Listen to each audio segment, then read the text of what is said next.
नमः शिवाय। Shiva science charitable trust परम पूज्य भैया जी के अमृतमयी माध्यम द्वारा दैवी शक्तियों की प्रभाव से सामूहिक हीलिंग शिविर आयोजित करता है। पूजनीय भैया जी को बहुत कम आयु में ही गुरु कृपा की प्राप्ति हुई। उन्होंने अपने अड़िग साधना से महाविद्याओं को सिद्ध किया और वे स्वयं सिद्धियों और शक्तियों के स्रोत बने।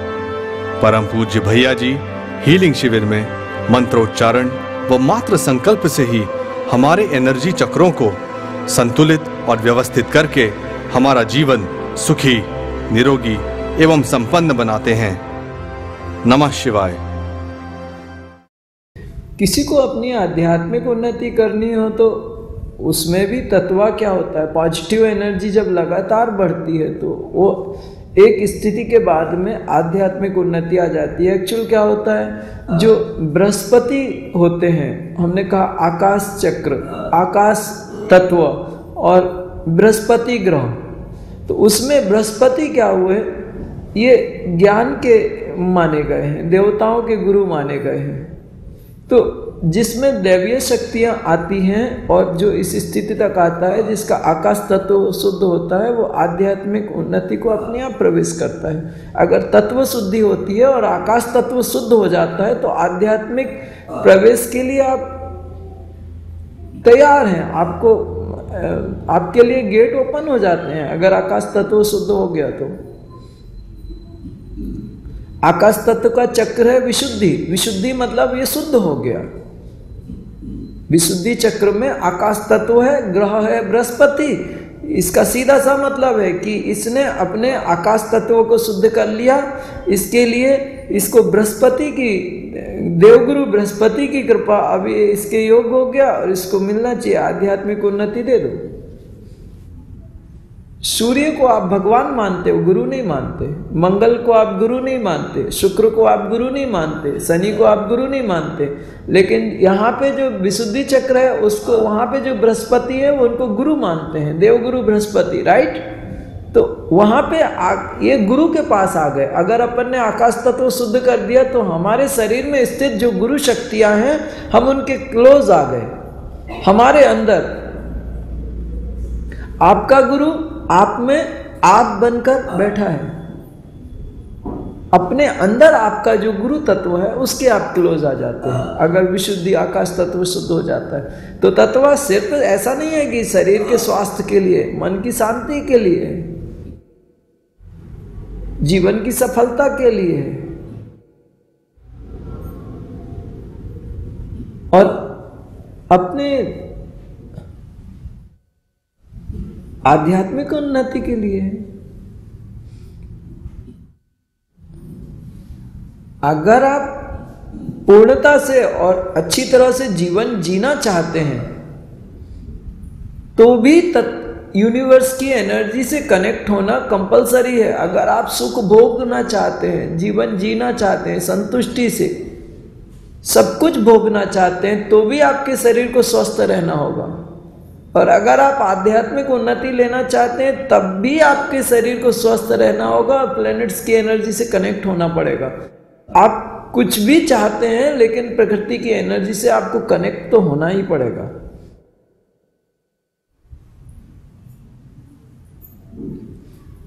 जो अर्धनारीश्वर है, लेफ्ट साइड में वो भगवती है, नारी स्वरूप है, और राइट साइड में नर स्वरूप है, नर है वो, mail energy and female energy. तो प्रकृति क्या है, परमात्मा की फीमेल एनर्जी है, शक्ति है। जब तुम इस प्रकृति को स्वीकार करोगे और ये प्रकृति तुम्हारे अंदर व्यवस्थित रूप से जागृत होगी, तब तुम उस मेल एनर्जी के अधिकारी होते हो। जब तुम प्रकृति को समझते हो, प्रकृति को स्वीकार करते हो, तब तुम परमात्मा को प्राप्त करने के अधिकारी होते हो।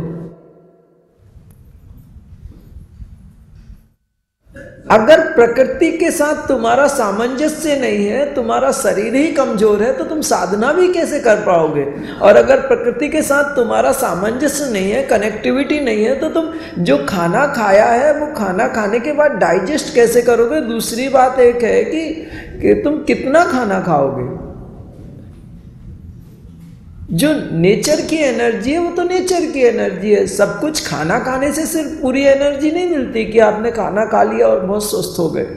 फिर तो जितने बड़े बड़े लोग हैं, रईस लोग हैं, उनके पास तो अच्छे अच्छे प्रकार के व्यंजन होते हैं, वो सबसे ज्यादा स्वस्थ होने चाहिए। उनको सबसे ज्यादा बीमारियां हैं जितने बड़े बड़े सेठ लोग हैं।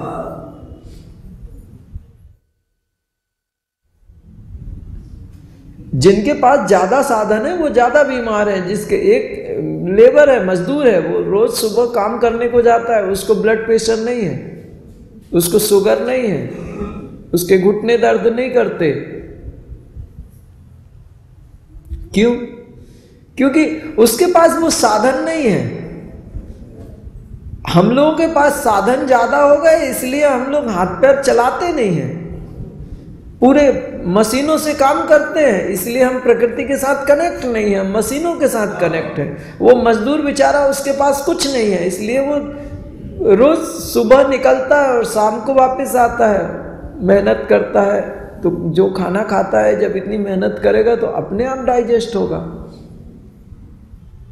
और मेहनत जब इतनी करेगा तो शरीर भी उसका तंदुरुस्त रहेगा। कैसे उसकी नी में कैसे प्रॉब्लम आएगी। बेचारा सुबह से जाता है, शाम को उस शरीर को ज़्यादा यूज करता है, इसलिए उसका शरीर अच्छा है। हम शरीर को यूज नहीं करते, इसलिए हमारा शरीर ज़्यादा प्रॉब्लम करता है। हमारे शरीर का सारा काम तो मशीनें कर देती हैं। इसीलिए हम प्रकृति के साथ बहुत हद तक लगातार डिस्कनेक्ट होते जा रहे हैं। उसके कारण ये सारी बीमारियां हमारे शरीरों में आती जा रही हैं। जो ऊर्जा हमारे शरीर में आनी चाहिए वो नहीं आ पाती, और जब नहीं आ पाती तो हमारे शरीर में वो ऊर्जा कम होने के कारण उसका प्रभाव पड़ता है शरीर पे। और जब शरीर में ताकत नहीं रहती, शरीर बीमार होता है, तो मन भी चिड़चिड़ा अपने आप होना शुरू हो जाता है। आपके एक एक तत्वों की एनर्जी रिसीव करने के लिए आपके एनर्जी पॉइंट्स होते हैं।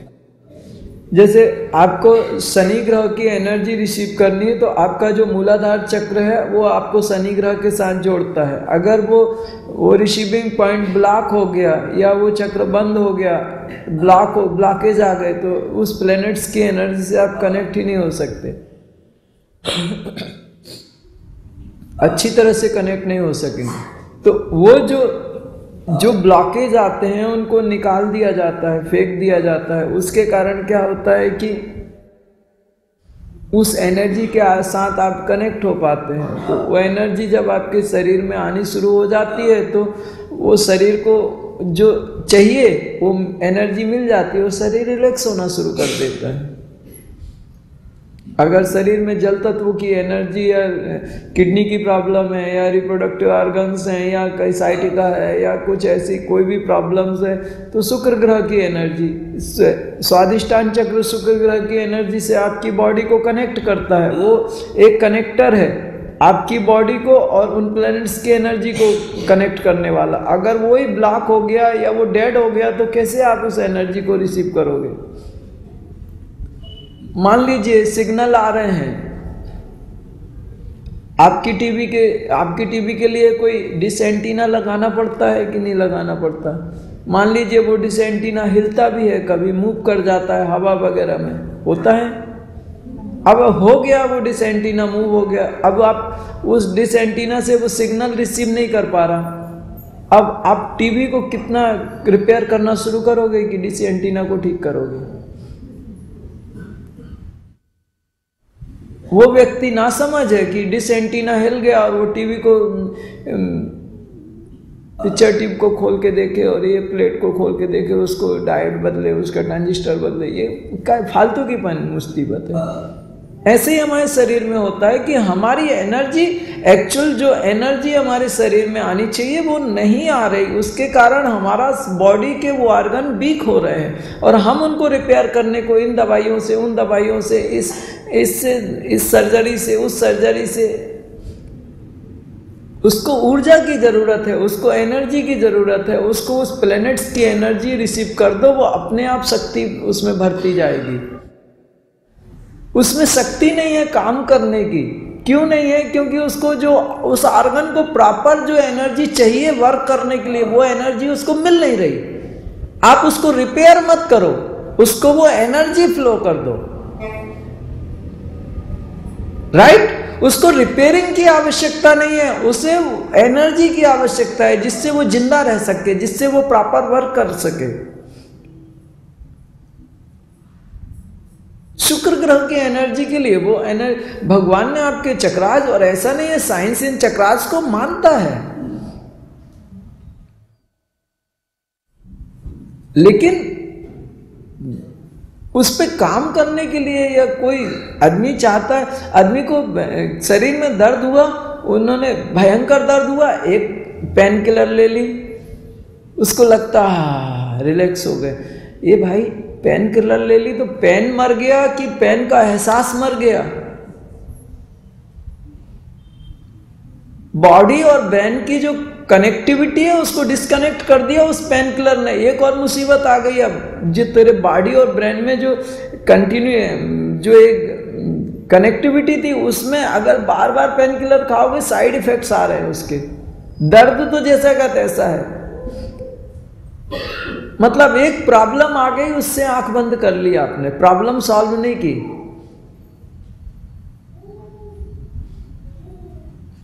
डाइजेशन की प्रॉब्लम आ गई, उन्होंने एक चूरन के वो दे दिए, एक चूरन खा लो, आपने जो खाना खाया है डाइजेस्ट हो जाएगा। अरे हमारे को चूरन की क्या आवश्यकता है? हमारे पेट में जो सीक्रेशंस होते हैं, हार्मोनल सीक्रेशंस, अगर हम जड़ से जड़ खाना खाएं तो वो डाइजेस्ट कर देगा। वो सीक्रेशंस हमारे पेट के अंदर हमारे भगवान ने दिए हैं। तेरा ये चूरन कब तक हम खाते रहेंगे और कब तक ये चूरन के भरोसे हैं? चूरन नहीं मिला तो और मुसीबत। अब एक और मुसीबत हो गई कि अब वो पेट उस चूरन का डिपेंड हो गया बाहर की चीजों से। जो नेचुरल था वो तो प्रोसेस बंद हो गई। हमारे शरीर में जो सीक्रेशंस होने हैं, वो सीक्रेशन जो डाइजेस्ट करते हैं खाना को, वो सीक्रेशन प्रॉपर होने चाहिए।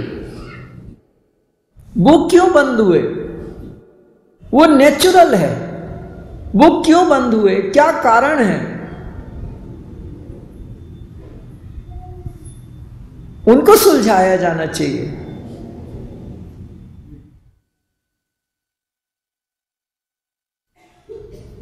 वहां तक उनको सीधा सा काम एक लगता है, एक गोली दे दो, इसके बाद में पेट साफ हो जाता है, डाइजेस्ट हो जाता है, क्या हो जाता है भगवान जाने। और फिर अपन वो गोलियां खाते रहते हैं, और गोलियों की डोज फिर और ज़्यादा बढ़ता जाता है, और फिर ऐसे जीते हैं कि एक गोली हार्ट के लिए ले लो, एक इसके लिए ले लो, एक दो उसके लिए ले लो, एक दो उसके लिए ले लो। वो सुबह से वो सब चालू रहता है रात तक। बजाय इसके आप उस यूनिवर्स की एनर्जी से कनेक्ट हो जाते तो आपको ये गोलियां लेने की ज़रूरत नहीं होती। आपके शरीर में जो सीक्रेशंस है या आपके शरीर में जो एनर्जी है वो भरपूर होती, वो ऑर्गन्स अच्छी तरह से काम कर पाते थे और आप आसानी से जीवन जी सकते थे, सुख भोग खा पी के जो आपको खाना पीना है।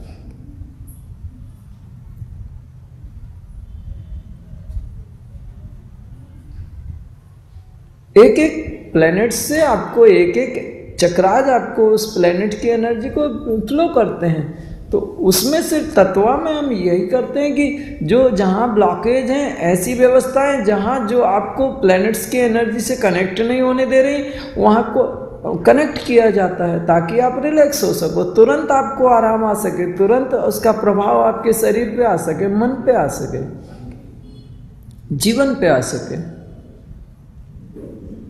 ये व्यवस्था है। जैसे थोड़े लोगों का क्वेश्चन होता है कि उन्होंने सेशन अटेंड किया, सपोज उनको अग्नि की प्रॉब्लम है, तो उनकी अगली प्रॉब्लम ठीक हो जाती है। पर उनका क्वेश्चन ये होता है कि अभी तो मैं एकदम स्वस्थ हूँ, पर बाद में क्या मुझे अग्नि की प्रॉब्लम हो सकती है? अभी मुझे कोई सिम्टम्स नहीं है पहले जैसे, अभी मैं एकदम स्वस्थ हूँ। हाँ, तो अग्नि की इनका क्वेश्चन है कि एक व्यक्ति जब ये सेशंस अटेंड करता है और उसका वो प्रॉब्लम सॉल्व हो जाता है, तो क्या गारंटी है कि हमेशा ठीक रहेगा? तो सोचने वाली बात है कि हर व्यक्ति जब आता है तो स्वस्थ आता है। मोस्टली जब आए बचपन में आप कितना भी खाते थे और डाइजेस्ट हो जाता था, वो चलते कूदते थे या जो भी है। ये अग्नि की प्रॉब्लम क्यों आई? क्या आप ऐसा खाना खाना शुरू कर दिया जो आपके शरीर के लिए ठीक नहीं था, जिसके कारण आपके ऑर्गन्स में प्रॉब्लम आनी शुरू हो गई? खाना खाने के बाद चिल्ड वाटर पियोगे तो खाना डाइजेस्ट कैसे होगा? एक तो आपका खाने का तरीका, समय जो रहता है वो उसमें आपको सोचना पड़ेगा। एक्चुअल आप जो खाना खाते हैं वो 4 घंटे तक उसमें प्रोसेस होती है, वो खाना डाइजेस्ट होता है। प्रोसेस होती है 3-4 घंटे तक वो खाना डाइजेस्ट की जो उसकी जो प्रोसेस है वो प्रोसेस कंप्लीट होती है। अभी आप समझिए कि एक बर्तन में आपने थोड़ा चावल डाले और आपने पकने के लिए रख दिए।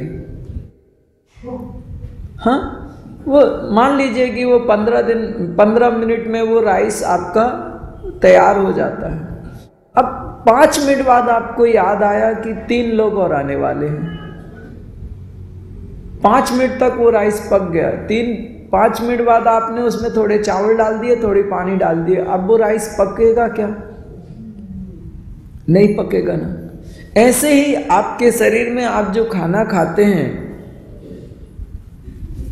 जब वो आप खाना खाते हैं उसके बाद में 2 घंटे बाद सिर्फ आप पानी पी सकते हैं। आपको 3.5 घंटे तक अगर आप कुछ खाते हैं तो आपने जो खाया हुआ है वो डाइजेशन जो चालू है उसमें आपने डिस्टर्ब किया उससे आपके शरीर पे आपने अत्याचार किया। जो एक प्रोसेस स्टार्ट थी उसको आपने डिस्टर्ब कर दिया, और जब आप बार बार डिस्टर्ब करोगे तो वो प्रोसेस जैसी होनी चाहिए वो होगी नहीं।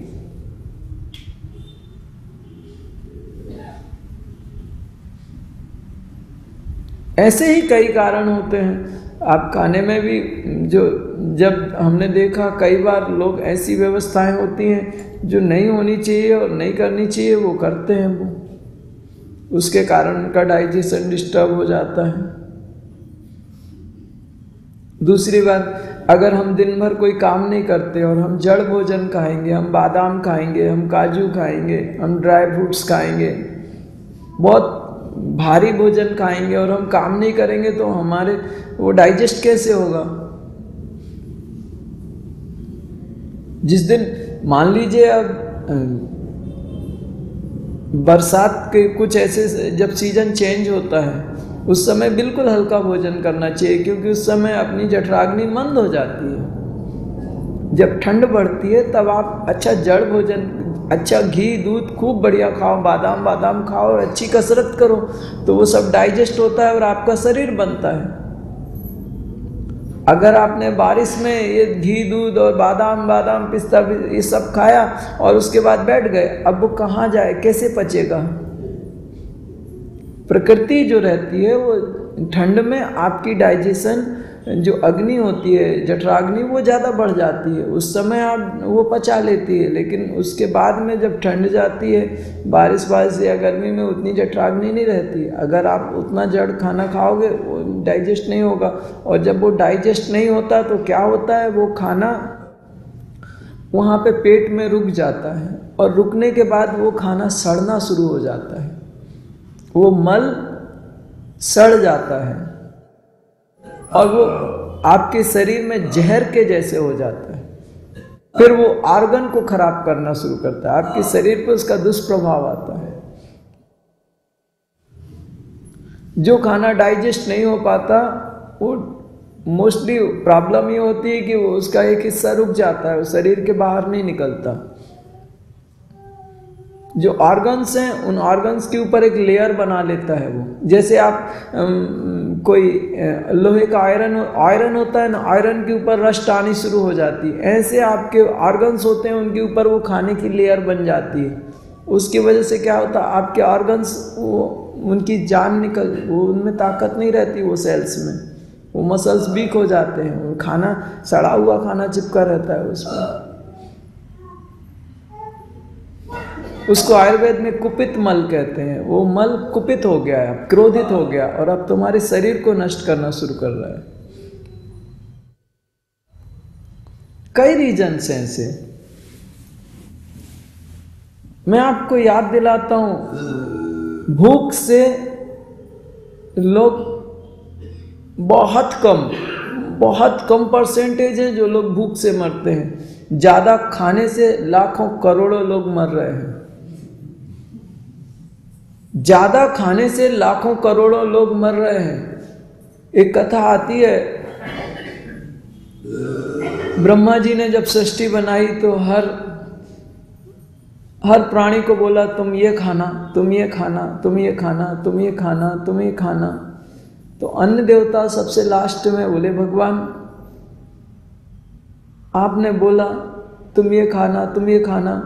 बोले सब मुझे खाएंगे, मैं किसको खाऊं, मैं किसको खाऊं। ब्रह्मा जी ने थोड़ी देर सोच के चुपचाप बोले जो जरूरत से ज्यादा खाए और बहुत ज्यादा खाए तुम उसको खाना। जो जरूरत से ज्यादा खाए और बहुत ज्यादा खाए, खाता ही रहे, तुम उसको खा लो। वो बात सच्ची है। ज्यादा खाना खाने से कितने लोग बीमार होते हैं।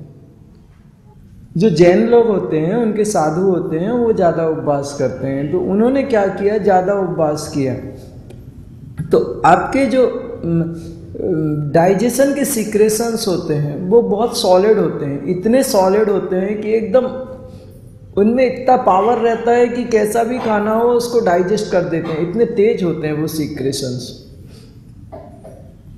तो जब वो खाने पे जाते हैं वो सीक्रेशन, तो खाना पच जाता है, गल जाता है। लेकिन अब पेट में कुछ ना हो और वो सीक्रेशन जब भूख लगती तो अपने आप फ्लो होते हैं, सीक्रेट होते हैं। तो उससे क्या होता है, वो डायरेक्ट ऑर्गन पे जाते थे वो सीक्रेशन। उसके कारण उनके ऑर्गन्स में ऐसे जख्म आ गए, उसको अल्सर कहते हैं। अल्सर कहते हैं, वो अल्सर हो गए और वो अल्सर में इन्फेक्शन हुआ तो और यहाँ से बढ़ते बढ़ते यहाँ तक आ गए। अब प्रॉब्लम ये हो गई कि जब वो कुछ खाते थे तो वो उसमें जाके फंसता था, अल्सर के उसमें जख्म में, और वो वापस वॉमिट करते थे। सिर्फ मैंने एक ही लेडीज देखी, वो उनको माता जी बोलते हैं। जैन में जो मुनि होते हैं, लेडीज होते हैं, उनको माता जी बोलते हैं। उनको सिर्फ एक व्यक्ति को देखा जिसके भूखे रहने से प्रॉब्लम आई हो और वो जानबूझ के वो उपवास करते थे। उसके बाद मुझे आज तक एक व्यक्ति ऐसा नहीं मिला जिसको भूख के कारण परेशानी आई हो। आपको मिला किसी को एक कि कोई बहुत भूखा रहता हो इसलिए परेशानी आई हो? मिला आपको? मुझे नहीं मिला, आपको भी नहीं मिला होगा। लेकिन मैं ऐसे हजारों लोगों से मिल चुका हूं जो ज्यादा खाना खाने के कारण परेशान हैं। उनकी प्रॉब्लम जरूरत से ज्यादा उन्होंने खाना खाया। सर्वे किया गया, जो लोग 105 साल के हैं, 110 साल के हैं, वो खाना कैसा खाते हैं। उनमें से मोस्टली 89% से ज्यादा लोगों ने कहा कि हम कम से कम खाना, जरूरत से कम खाना खाते हैं। आयुर्वेद कहता है आपको जितनी भूख है 2 हिस्से में खाना, उसका 2 हिस्सा भोजन करिए। आपकी भूख 100% है तो 50% भोजन करिए, 25% के लिए पानी और 25% के लिए हवा। 100% भूख है तो पूरा 100% खाना नहीं खाना, 50% आप अन्न स्वीकार करिए। और कैसा करना चाहिए? ऋतु के हिसाब से, आपके शरीर के हिसाब से वैसा करिए। 25% उसमें जल को स्वीकार करिए। जल भी ऐसे नहीं खाना खाने के बाद 2-3 गिलास या 1 लीटर पानी पी लिया, नहीं, प्रॉब्लम हो जाएगी। बीच बीच में पानी के सिप लेते रहिए, बीच बीच में पानी लें, उसके बाद लास्ट में पानी ना पिए, कुल्ला कर लें, लगे तो एक आध घूंट ले लें, 2 घंटे बाद खाने के आप पानी पियो। उसमें आपका डाइजेशन इजी होता है, आप आसानी से जो खाया है वो पचेगा अगर ऐसे करते हो। और अगर डाइजेशन कमजोर है तो गर्म पानी पियो खाने के साथ, और गर्म पानी लें आप, उससे आपको आपका जो खाना है वो आसानी से, उसको आपके ऑर्गन्स को आसानी होगी, आप हेल्प करेंगे अपने ऑर्गन्स को, आप अपनी बॉडी को हेल्प करेंगे खाना डाइजेस्ट करने में। ये खाना खाने के तरीके हैं। अगर इसके विपरीत अगर आप कुछ करेंगे तो आपके डाइजेशन पे उसका प्रभाव आएगा ही आएगा। अब हमने हीलिंग कर दी, हीलिंग के बाद में वो रिलैक्स हो गए, लेकिन आपने उल्टे सीधे कार्य जो व्यवस्थाएं हैं अगर ठीक नहीं हुई आपके जीवन में, आपने खाना पीना ठीक नहीं किया, फिर से वो प्रॉब्लम आएगी। हाँ, एनर्जी लेने के बाद में एक गाड़ी आपकी प्रॉब्लम आ गई, उस गाड़ी में रिपेयरिंग कर ली, रिपेयरिंग करने के बाद उस गाड़ी को आप अच्छे से ड्राइव करिए जैसे चाहिए।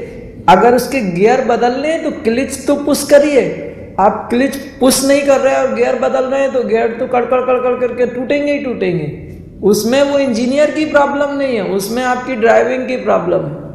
ऐसे ही अगर हीलिंग सेशन में आने के बाद आप रिलैक्स होते हैं, क्योर होते हैं, उसके बाद आप जीवन को ठीक से जिए, व्यवस्थित। कैसे जीवन जीने का एक तरीका होता है, कला होती है, वैसे जिए, व्यवस्थित करें, सोचें कि क्या सुधार होने चाहिए वो करें, ताकि वापस फिर से आपकी वैसी हालत ना हो। ये आपकी रिस्पॉन्सिबिलिटी है, क्योंकि शरीर आपका है। ये शरीर कैसे स्वस्थ और व्यवस्थित हो ये आपको सोचना है।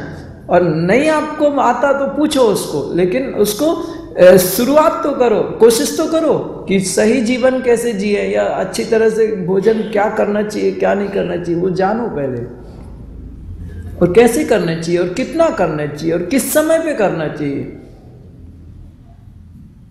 हमने देखा लोगों ने खाना खाया, आधा घंटे बाद उनके हाथ में कुछ आ गया, किचन में घूम कर, अपने शरीर के साथ तुम अत्याचार कर रहे हो। कुछ 100 में से 1000 में से 990 लोग जीभ के लिए खाते हैं, 10 लोग ही मुश्किल से मिलेंगे जो पेट के लिए खाते हैं। जो जीभ के लिए खाते हैं उनको सजा भोगनी पड़ती है, जो पेट के लिए खाते हैं वो बेस्ट होते हैं, उनको सजा नहीं मिलती। आप जीभ के लिए खाते हैं तो सावधान हो जाए। जीभ के लिए खाइए, लेकिन शरीर के लिए उचित हो ऐसा खाइए। हम ये नहीं कहते कि जीभ के लिए मत खाइए, अच्छी बात है, लेकिन शरीर के लिए, शरीर का हित ध्यान में रख के खाइए। क्या आपका शरीर क्या इसके लिए तैयार है, या शरीर के लिए भोजन ठीक है? क्या हमारे शरीर में जाने के बाद ये हमारे शरीर को शक्ति दे पाएगा या हमारे शरीर को नुकसान पहुंचाएगा? ये सोच के पहले भोजन करने के पहले देखें कि क्या करना चाहिए,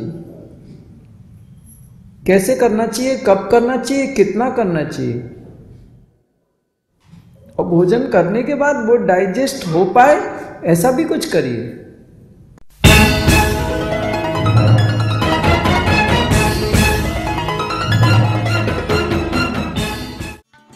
हमारे हीलिंग सेशंस का पता है फोंडा, हर बुधवार शाम 6 बजे, panchayat hall Bandora, Ponda, Goa. Special healing sessions तत्व हीलिंग हर चौथे शनिवार, सवेरे 7 बजे से शाम 6 बजे तक। सोनार भाट, एला, ओल्ड गोवा। सरस्वती साधना केवल विद्यार्थियों के लिए। संपर्क 099-236-49655। रजिस्ट्रेशन अनिवार्य। स्पेशल हीलिंग तत्व हीलिंग मुंबई, पुणे, गोवा। संपर्क 099-874-78077 व 099-236-49655। Website www.shivascience.org।